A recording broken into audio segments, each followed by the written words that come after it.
still alive! Oh God! No, what are you doing? What are you doing? No. Jen laces up her running shoes and sets out on a jog, accompanied by a podcast that discusses the intricacies of divorce preparation. Her husband Dan struggles to keep up with her pace. He eventually manages to catch up to her, persuading her to pause for a brief moment. In this fleeting instant, Jen can't help but criticize Dan's appearance, which leaves him perplexed. After all, she too has undergone changes over the years. Dan, in an effort to lighten the mood, suggests they take a photo together by the serene pond. As she runs, Jen's mind begins to wander, and she can't help but wonder why Dan had insisted on joining her on this run, particularly after his embarrassing behavior at a party the previous night. The memory of that night still rankles Jen, and she increases her pace, leaving Dan to struggle behind her. Before long, Dan's rhythm falters, and he slows to a walk, while Jen presses on, her feet pounding the forest trail.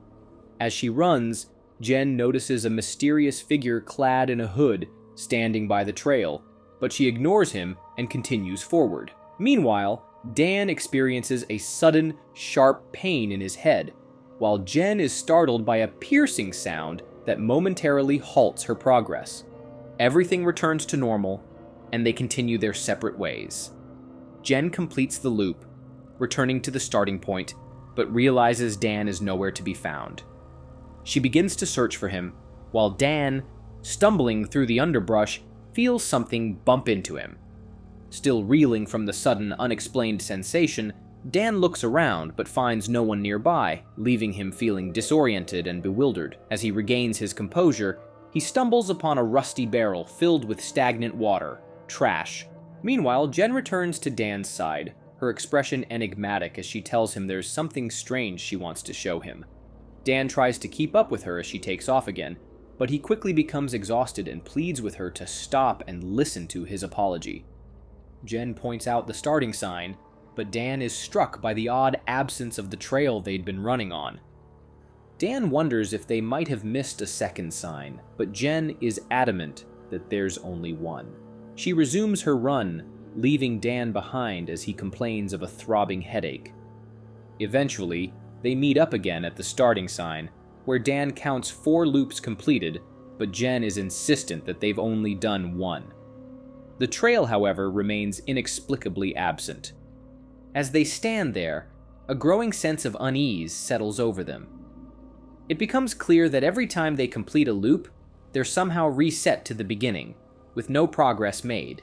Dan suggests they split up and try to find a way out of this strange phenomenon, and Jen agrees. Before they part ways, Dan takes a moment to apologize sincerely, confessing that while their long marriage has often frustrated him, he still deeply loves her. With that, Jen takes off again, leaving Dan behind. She soon comes across a sign that explicitly forbids swimming in the nearby pond, but it's just another piece of the puzzle that refuses to yield any answers. Nothing seems to change, and the mystery only deepens. As Dan navigates a separate path, he too finds himself unable to find an exit that leads back to the city. Both he and Jen are growing increasingly unsettled, trying to convince themselves that things will eventually take a turn for the better. Before long, their paths cross again, and Jen accuses Dan of scaring her. However, Dan claims that he hasn't seen her in a while, and Jen confesses her fear. Dan apologizes, and they find themselves standing together in front of the no swimming sign that has become a recurring fixture in their strange journey. Dan asks Jen if she can hear a ringing sound, but she attributes it to the lingering effects of his hangover. He questions the purpose of the sign, wondering why anyone would want to swim in the dirty pond in the first place. Jen agrees that it's puzzling, and suggests that the sign itself might be the reason why no one swims in the pond. She then asks Dan to remove the sign, but despite his efforts, it refuses to budge. Jen tries to call for help, but her headphones fall to the ground as she realizes that there's no signal. Dan checks his phone and confirms that they're indeed in a dead zone. In a desperate bid to find reception, they follow the trail, only to find themselves back at the barrel again. Undeterred, Jen insists that they press on, and after running for a while, they encounter the hooded figure once more, standing silently and ominously. Fear sets in, and they turn to run in the opposite direction, only to find themselves back at the no swimming sign once again. This time, Jen spots another pair of headphones on the ground, and her anger boils over. Holding both pairs, she accuses Dan of orchestrating an elaborate prank to get back at her for the embarrassing incident at the party. Dan denies the allegations, asking how he could possibly manipulate the landscape to such an extent. However, as they trudge through the thick undergrowth, exhaustion begins to take its toll on Jen. She remarks that they should have found some sign of civilization by now, especially since they're not in some remote wilderness. The eerie silence and lack of signs of life are unsettling, and Jen's frustration grows. As Dan proposes that they take a break, Jen suddenly becomes aware of the ringing sound that Dan had mentioned earlier. Dan playfully teases her about not being hungover anymore, but Jen is unmoved. She suggests that they try to recall the location of the highway, but neither of them can seem to determine the direction. Dan attempts to start a conversation, but Jen dismisses him, feeling overwhelmed by violent thoughts of harming him. In a moment of brutal honesty, Jen reveals her true feelings to Dan. She tells him that she finds him unbearable, listing off a litany of complaints about his snoring, neglect of his personal appearance, and bad breath. Dan is taken aback by her words, and he reminds her of their long history together, likening their current situation to a recurring dream. However, Jen is unfazed, admitting that she wishes she could be happy with someone else. In a cold, detached tone, she tells Dan that he will ultimately end up alone. The weight of her words hangs in the air, and Dan is left reeling from the harsh reality of their situation. In a surprising turn of events, they come to a mutual agreement to divorce. Despite the awkwardness, they decide to inform people of their separation and press on, with Dan taking the lead in choosing their direction. However, their search for a way out only leads them back to the pond once again. Jen's frustration boils over, and she breaks down, screaming in denial. Dan tries to calm her down, but they're both frustrated, and they sprint away from the pond, only to inevitably return to the no swimming sign. Jen's screams echo through the air once more, and Dan's laughter takes on a bitter tone as he questions whether this is some kind of cruel trick being played on them. Exhausted and defeated, the couple sits in silence, unable to decide their next move. Suddenly, they hear a man's voice shouting for someone to run, even though there's no one in sight. Dan struggles to comprehend the situation, but Jen remains calm, suggesting that the voice might be urging them to flee. With renewed determination, they continue along the trail until they spot a hooded figure ahead. This time, the figure darts into the forest, leaving them with more questions than answers. The couple decides to follow the hooded figure, and after a while, they finally catch up to him. They find the man standing with his back to them, and they approach him cautiously, asking him several questions. However, the man remains silent and refuses to turn around, which only adds to the mystery. Jen urges Dan to confront the man, but Dan is hesitant, unsure of what to do. In an attempt to provoke a reaction, Dan throws a small rock at the figure, but there's no response. The man doesn't flinch, and his silence is unnerving. Finally, Jen takes matters into her own hands and taps the man on the shoulder, but she quickly retreats behind Dan as if seeking protection. Just then, another hooded figure rushes past them, and in response, the first man turns around and shouts at them to run. But to their horror, the man's face is identical to Dan's. The couple is left stunned and terrified, unsure of what to make of this bizarre and unsettling encounter. The fact that the man looks exactly like Dan raises more questions than answers, and they're left wondering what kind of sinister forces are at play. Dan is left stunned and paralyzed with fear as he glances at Jen, only to notice another hooded figure standing behind her. Before he can even react, the new figure brutally attacks Jen with a sharpened stick, leaving her screaming in agony. Overcome with terror, Dan bolts into the forest, desperate to escape the horror unfolding before his eyes. As he runs, he eventually stumbles back onto the trail, but his relief is short-lived. He collides with someone, and hears his own voice angrily complaining about nearly being knocked over. Shaken to his core, Dan runs even faster, haunted by visions of his bloodied and screaming wife. The trauma of what he's just witnessed is etched into his mind, and he's unable to shake off the feeling of dread. Eventually, Dan reaches the pond, disoriented and unsure of what to do next. He hears another scream from the woods, urging him to keep running. Moments later, he finds Jen alive and well, standing as if nothing had happened. Dan, still reeling from the shock, tells her to stay put while he runs off, ignoring her desperate pleas to stay with her. Dan retreats to a nearby tree, vomiting from the sheer horror of what he's just witnessed. Once he collects himself, he returns to Jen, still trying to process how she could possibly be alive after what he saw. Dan proposes that they try a different direction, and Jen, equally puzzled and shaken, agrees. The couple is left to wonder what kind of sinister forces are at play, and how they can escape the never-ending nightmare that has become their reality. After what feels like an eternity of walking, the couple finds themselves back at the same familiar spot, the no swimming sign by the dirty pond. Dan can't help but wonder who would ever consider swimming in such an uninviting body of water, but Jen offers a more optimistic perspective, suggesting that someone might be tempted to take a dip if the sun were shining. As they stand there, Jen picks up a tangled mess of headphones from the ground, which seems strange given that her own pair is still safely tucked away in her pocket. Dan can't help but notice that Jen's shoulders are sunburned, a stark reminder of their failed attempts to escape the woods. He suggests calling for help, but they're still plagued by the lack of signal on their phones. Frustrated and defeated, Dan walks ahead, with Jen following closely behind. As they make their way through the dense woods, Dan suddenly turns to Jen, his eyes filled with a newfound determination. With a resolute tone, Dan vows not to lose Jen and assures her that they'll find a way out of this labyrinthine forest. Confused, Jen doesn't understand the sudden shift in Dan's demeanor, but he insists that once they escape, they'll start appreciating each other again. It's as if Dan has come to a realization that their struggles in the woods have forced them to confront the cracks in their relationship, and that their survival depends on their ability to work together and rekindle their connection. In a shocking and inexplicable turn of events, another version of Dan suddenly appears out of nowhere and strikes the original Dan on the head with a stick, leaving him reeling.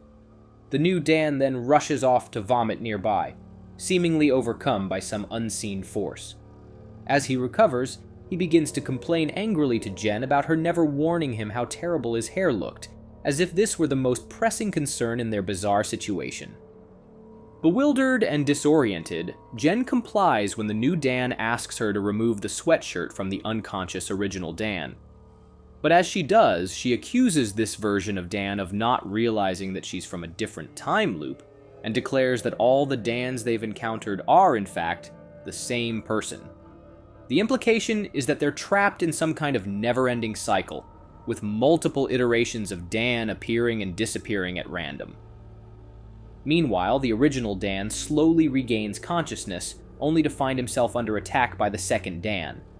The scene is chaotic and violent, with the two Dans clashing in a blur of punches and kicks. Unable to watch the carnage unfold, Jen grabs a nearby branch and intervenes, ultimately killing the first Dan in a desperate bid to stop the violence.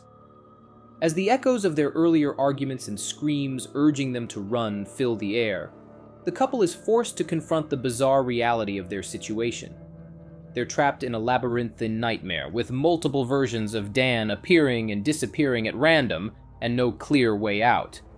As they continue on the trail, they spot other versions of themselves in the distance.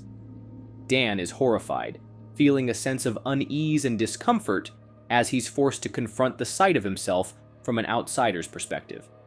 It's as if he's seeing his own actions and thoughts reflected back at him, and it's a deeply unsettling experience. Jen silences him, pointing out that the other pair hasn't yet realized they're stuck in repeating loops. Dan suggests that they follow the other versions, but Jen protests, begging him never to leave her again. She's terrified of being left alone, or worse, encountering an evil version of Dan. The very thought sends shivers down her spine. Dan, on the other hand, begins to wonder if there are different versions of themselves, possibly happier ones living parallel lives. But Jen is adamant that they're trapped in a kind of hell, a never-ending cycle of confusion and terror. The word hell sparks a new train of thought in Dan, and he begins to speculate about the possibility that they might already be dead. Perhaps he thinks they died in a car accident or an animal attack, and their surreal predicament is some kind of afterlife. Jen interrupts his musings, asking him to stop talking because she's tired of the endless speculation. Undeterred, Jen offers her own theory, suggesting that an alien crash might have created this strange situation, trapping them at the center of it. The idea seems far-fetched, but at this point, they're willing to consider anything. Suddenly, they hear voices nearby, another version of Dan and Jen arguing and bickering. Jen can't help but comment on how attractive the other version of herself looks, while Dan remarks on how cute they look fighting. The other versions run off in different directions, and Jen speculates that this might be a lesson they need to learn in order to fix everything. Dan, however, holds onto a glimmer of hope, believing that only the best versions of themselves will manage to escape this never-ending cycle of terror. But his optimism is short-lived, as another Dan appears out of nowhere, only to be brutally killed in front of them. The couple is left reeling, unable to process the horror they've just witnessed. Overcome with fear and anxiety, the couple flees the scene, desperate to escape the carnage. As they wander through the woods, Jen asks Dan to catch some food, but he reminds her that they haven't seen a single animal since they've been trapped. They trudge on, their stomachs growling with hunger, until they stumble upon a familiar trail. As they walk, Jen's thoughts turn to the possibility of being alone in this desolate place, and Dan seizes the opportunity to suggest that she might be reconsidering their divorce. Frustrated and exhausted, Jen reminds him that she's already killed him once and tells him to stop talking. Just as it seems like they're about to implode, another scream pierces the air, urging them to run for their lives. As they flee, Jen suddenly has a complete breakdown, panicking at the thought of dying in this godforsaken place. Dan tries to comfort her, but she lashes out at him in despair, feeling like she's losing her grip on reality. In a desperate bid to calm her down, Dan kisses her, and for a moment they both realize that despite everything, they still love each other. The kiss is a fleeting moment of tenderness in a sea of chaos, and it gives them the strength to keep going. As they continue walking, Jen spots a makeshift tent in the woods, a glimmer of hope in their darkest hour. It's a fragile respite from the terror that's consumed them, but it's enough to keep them moving forward, searching for a way out of this never-ending nightmare. As they approach the makeshift tent, they're met with a gruesome sight: a tangled mess of headphones, Dan's phone, and the decomposed corpse of one of Dan's versions. The reality of their situation hits them like a ton of bricks. They're trapped indefinitely, with no escape in sight. The weight of this truth is crushing, and they're forced to confront the bleak reality of their existence. In this moment of desperation, they turn to each other, confessing their love for one another. It's a fleeting moment of tenderness in a sea of horror, but it's enough to give them a glimmer of hope. But that hope is short-lived, as a hooded figure emerges from the shadows and kills Dan in cold blood. Jen is left alone, forced to flee for her life. But as she runs, she trips over another version of herself, a haunting reminder that they're not alone in this twisted game. She makes her way to the lake, encountering doppelgangers of herself and Dan along the way. The air is thick with the stench of death and decay, and Jen's own sanity is beginning to unravel. She swims across the pond, her body numb with shock, and collapses onto a boulder. As she gazes at her reflection, she notices a silver sphere hidden in the bushes, but before she can process what it means, another version of herself, this one clad in a filthy hoodie, emerges from the shadows and kills her. Later, this hoodie-clad Jen drags Jen's lifeless body back to camp, where another Dan is devouring raw meat from one of their duplicates. Their condition is gruesome and disturbing, a testament to the depths of depravity that the couple has sunk to in order to survive. It's clear that a version of the couple has resorted to cannibalism, feeding on their own duplicates in a desperate bid to survive the endless purgatory they're trapped in.